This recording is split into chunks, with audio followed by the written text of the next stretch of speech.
You check your bank balance. It's low. Bills are coming. Your stomach tightens. Now, zoom out. Your government is trillions of dollars in debt. Headlines scream record deficits. Politicians argue about money like it's running out. But here's the uncomfortable truth. Governments don't run out of money the way you do. You can, they can't. And understanding why might change how you see debt, taxes, inflation, and your own bank account. Let's start somewhere familiar. Imagine you're at dinner with friends. The bill comes. You pull out your card. It declines. That's it. Game over. You don't get to invent money. You don't get a second chance. You're done until your next paycheck. That's how money works for you. Earn first, spend later. Governments don't live in that order. Right now, governments around the world are spending money they don't yet have. Roads, salaries, wars, pensions, trillions of dollars flowing out. So why doesn't the card decline? Because the government is the one who issues the card. Modern governments don't just collect money,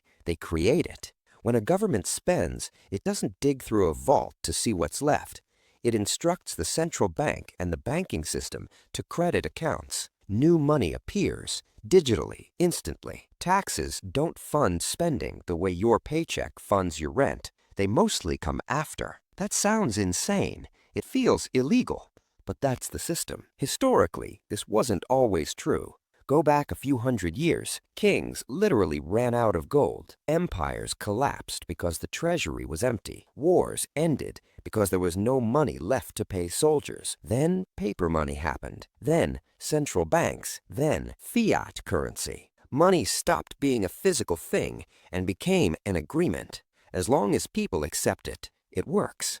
Here's the quiet trick. Governments spend first. They tax later. They borrow in between. When governments borrow, they issue bonds. These bonds aren't disparate IOUs.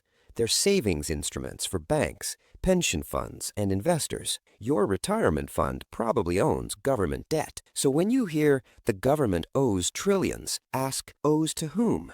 Mostly to its own financial system. This is where the uncomfortable math shows up. The real limit on government spending isn't money, it's inflation. If the government creates too much money too fast, prices rise. Not because stores are greedy, because more money is chasing the same amount of stuff. That's the cliff. Governments don't hit zero. They hit inflation. And inflation is how the system quietly enforces discipline. For you, overspending means bankruptcy. For governments, overspending means higher prices. Same mistake, different punishment. Here's the irony. When inflation rises, people blame the government for running out of money. But the problem is the opposite. Too much money exists relative to goods, labor, and energy. It's not a cash shortage, it's a value problem. Now, contrast that with your life. You can't print money. You can't issue bonds people are forced to accept. You can't tax your neighbors to cover your mistakes. Your money comes from income. If income stops, spending stops. If spending doesn't stop, debt piles up. Interest compounds. Eventually, the system shuts you down.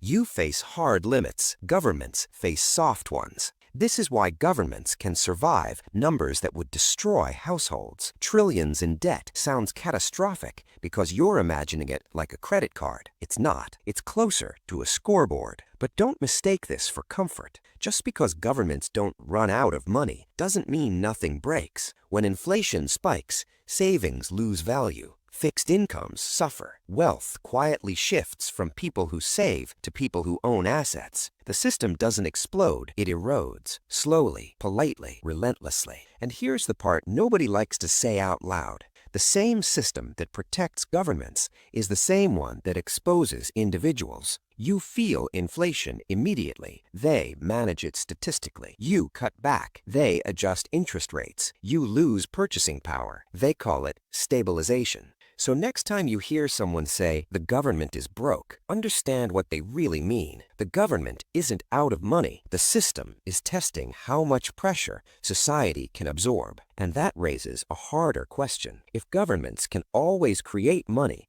but people can't, who is the system really designed to protect?